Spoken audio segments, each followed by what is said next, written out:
বিষয়ে রাষ্ট্র যদি যথাযথ পদক্ষেপ গ্রহণ করতে ব্যর্থ হয়, হেফাজতে ইসলাম দায়িত্ব গ্রহণ করে প্রতিটি ঘরে ঘরে কন্যাদেরকে তাদের পিতার উত্তরাধিকার সম্পত্তি প্রাপ্তি নিশ্চিত করবে ইনশাআল্লাহ। আমরা বলতে চাই, সংবিধান সংস্কারের মাধ্যমে বিতর্কিত বহুত্ববাদের প্রস্তাবনা বাতিল করে সংবিধানে আল্লাহর উপর বিচার আস্থা এবং বিশ্বাস পুনর্বহাল করতে হবে। সংবিধান সংস্কারের কথা শুনছি, কিন্তু বর্তমান অন্তর্বর্তীকালীন সরকারের ক্ষমতার দীর্ঘ সময় অতিক্রান্ত হওয়ার পরেও দেশের মানুষের কাঙ্ক্ষিত সেই সংস্কার আজও পর্যন্ত বাস্তবায়নের কোন রূপরেখা আমরা দেখতে পাইনি। আমরা অন্তর্বর্তীকালীন সরকার প্রধানকে বলতে চাই, জনাব ডক্টর ইউনূস সাহেব, মেহরবানি করে আপনি প্রথমে অনতিবিলম্বে সংবিধান সহ রাজনৈতিক ব্যবস্থা এবং নির্বাচন ব্যবস্থা সহ গুরুত্বপূর্ণ প্রতিটি সংস্কারের রোডম্যাপ ঘোষণা করেন। কবে নাগাদ আপনারা এই সকল সংস্কারগুলো করবেন? এই সংস্কারগুলোর একটা রোডম্যাপ ঘোষণা করেন। রোডম্যাপের ভিত্তিতে যথোপযুক্ত সময়ে একটি যৌক্তিক সময়ের মধ্যে নির্বাচনের রোডম্যাপ ঘোষণা করেন।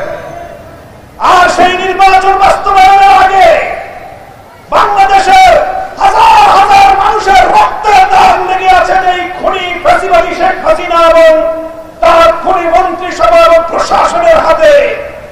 তাদের বিরুদ্ধে আইনানুগ ব্যবস্থা গ্রহণ সহ তাদের বিচার কার্যক্রমকে দৃশ্যমান পর্যায়ে উন্নতি করতে হবে।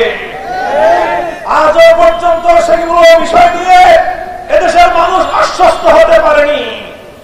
বাংলাদেশের বিগত জুলাই এবং আগস্ট বিপ্লবের প্রতিটি অংশীদারকে আমি আজ হেফাজতে ইসলামের পক্ষ থেকে উদাত্ত আহ্বান জানাতে চাই। বিগত 15 বছরের ফাঁসিবাদী আমলে আমরা যারা রক্ত দিয়েছি রাজপথে, জীবন দিয়েছি রাজপথে, সকলকে আমি অ্যাড্রেস করি। বাংলাদেশের বর্তমান সময়ে সর্ববৃহৎ রাজনৈতিক দল জাতীয়তাবাদী দল বিএনপি, বিগত আমলে অন্যতম মজলুম সংগঠন জামাতে ইসলামী বাংলাদেশ, জুলাই এবং আগস্টের মহানায়ক আমার ছাত্র জনতা, ছাত্র নেতৃবৃন্দ, আর তাদের সকলের সঙ্গে এদেশে 2013 সাল এবং 2021 সাল দুইবার বাংলার মাটিকে বুকের রক্ত দিয়ে পবিত্রতা দানকারী হেফাজতে ইসলাম বাংলাদেশের লক্ষ কোটি তৌহিদি জনতা, আসুন বিভেদ ভুলে গিয়ে ফ্যাসিবাদী স্বৈরাচারী শেখ হাসিনা সহ তার সকল দোষরদের বিচার নিশ্চিত করবার জন্য আমরা আমাদের জুলাইয়ের চেতনাকে আবার নতুন করে শানিত করি। প্রফেসর ডক্টর ইউনূস সাহেব জাতির অভিভাবকত্বের দায়িত্ব গ্রহণ করেছেন। আমাদের সেনা প্রধান, বাংলাদেশের অন্যতম স্তম্ভ, যার যার জায়গা থেকে আপনারা দায়িত্ব পালন করুন। আপনারা ব্যক্তিগত মান অভিমান এবং ক্ষোভ থেকে এদেশের 18 কোটি মানুষের স্বপ্নকে ফিকে হতে দিতে পারেন না। এদেশের মানুষের অনেক স্বপ্ন রয়েছে, এদেশের অনেক মা তার সন্তান হারিয়েছে, তাদের চোখের অশ্রু এখনো শুকিয়ে যায়নি, শহীদের রক্তের দাগ এখনো বাংলার রাজপথ থেকে মুছে যায়নি। এখনো ক্ষমতা নিয়ে এত মারামারি করা এবং এত হানাহানিতে লিপ্ত হওয়া আমাদের জন্য সমীচীন হবে না। বিএনপি সহ সকল রাজনৈতিক দলগুলোকে বলতে চাই, এভাবে আলটিমেটাম দিয়ে এবং এভাবে টাইম ফ্রেম বেঁধে দিয়ে দেশকে সামনের দিকে অগ্রসর করা সম্ভব হবে না। সহনশীল অবস্থানে আসুন, প্রত্যেকে দায়িত্বশীল ভূমিকা পালন করুন। হেফাজতে ইসলাম বাংলাদেশ বাংলাদেশের আধ্যাত্মিক সংগঠন এবং সকল রাজনৈতিক সংগঠনগুলোর অভিভাবক সংগঠন হিসেবে ঐতিহাসিক ভূমিকা পালন করবে ইনশাআল্লাহ। হেফাজতে ইসলামের মঞ্চ থেকে আমি আমাদের বাংলাদেশের এই ক্রান্তিকালের ত্রাতা হিসেবে আবির্ভূত অধ্যাপক প্রফেসর ডক্টর ইউনূস সাহেবকে আহ্বান জানাই। নিয়ে আপনার সংস্কার কার্যক্রম সুসম্পন্ন করুন। এদেশে রাজনৈতিক দলগুলোকে সঙ্গে নিয়ে নির্বাচন ব্যবস্থার আমূল সংস্কার সাধন করুন। প্রচলিত বর্তমানে দুর্বৃত্তায়নের নির্বাচনী ব্যবস্থায় এদেশের মানুষ বিশ্বাস করে না। এই দুর্বৃত্তপনার নির্বাচনের মাধ্যমে কিছু দুর্বৃত্তরাই সংসদ সদস্য হতে পারে, ভালো মানুষের সংসদ সদস্য নির্বাচিত হওয়ার কোন ব্যবস্থা নেই। দেশের মানুষকে জিম্মি করে মত তৈরি করে একটার পর একটা দাবি আদায়ের যে কালচার শুরু হয়েছে, এই সংস্কৃতি অব্যাহত থাকলে এই দেশকে ধ্বংসের হাত থেকে কেউ রক্ষা করতে পারবে না।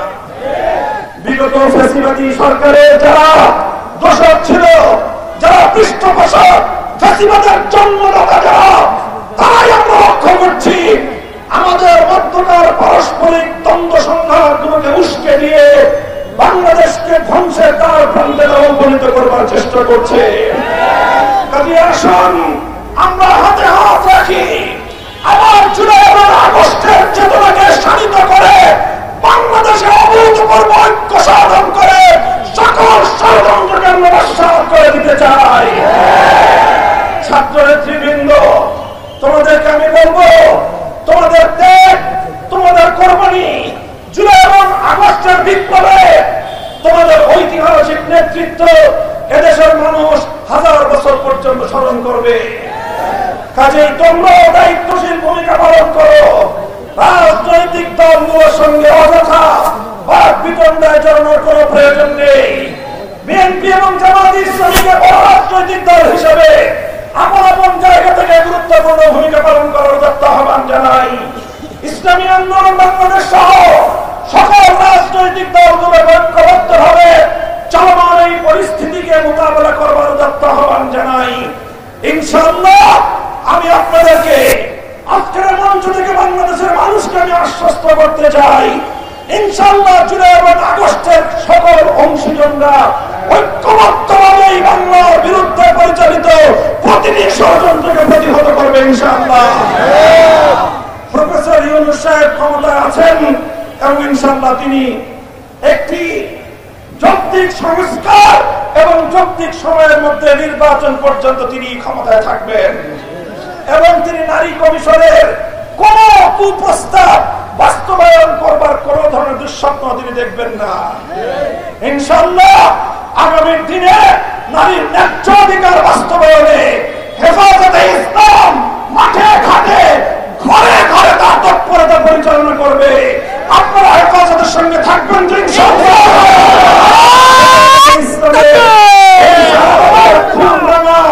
এই মে মাসের মধ্যে আমরা শাপলা চত্বরের গণহত্যার বিচার কার্যক্রমের দৃশ্যমান একটা উন্নতি এবং আজকের মঞ্চ থেকে শাপলার গণহত্যার বিরুদ্ধে রাষ্ট্রের পক্ষ থেকে কমিশন গঠনের দাবি জানাই। সকল নেতা কর্মীদের নামে ফ্যাসিবাদী আমলে দায়েরকৃত মিথ্যা বানোয়াট মামলাগুলো প্রত্যাহার করা এবং হেফাজতে ইসলামের শাপলা চত্বরের গণহত্যা সহ ফ্যাসিবাদী আমলের প্রতিটি হত্যাকাণ্ডের ন্যায় বিচার নিশ্চিত করা এবং ভারত ও ফিলিস্তিনে মুসলিম নির্যাতনের বিরুদ্ধে বাংলাদেশের যথাযথ পদক্ষেপ নিশ্চিত করা। সংগ্রামী সাথী ও বন্ধুগণ, হেফাজতে ইসলাম বাংলাদেশ দ্ব্যর্থহীন ভাষায় ঘোষণা করছে যে আমরা বাংলাদেশে ইনশাআল্লাহ আগামী দিনগুলোতে প্রতিটি ঘরে ঘরে নারীর ন্যায্য অধিকার বাস্তবায়নের জন্য সামাজিক, ধর্মীয় এবং রাজনৈতিক সকল আন্দোলনগুলো আমরা গড়ে তুলব ইনশাআল্লাহ। প্রতিটি ঘরে বাবা মায়ের উত্তরাধিকার সম্পত্তি থেকে যেভাবে নারীদেরকে বঞ্চিত করা হয়, কন্যা সন্তানদেরকে আল্লাহ প্রদত্ত অধিকার থেকে বঞ্চিত করা হয়, এভাবেই যেন আমাদের ঐক্যবদ্ধভাবে আমরা বাংলাদেশকে রক্ষা করব। বাংলাদেশ জিন্দাবাদ, হেফাজতে ইসলাম বাংলাদেশ জিন্দাবাদ। আসসালামু আলাইকুম ওয়া রাহমাতুল্লাহ। সকলে শান্তিপ্রিয়ভাবে বিক্ষোভ মিছিলে অংশগ্রহণ করুন।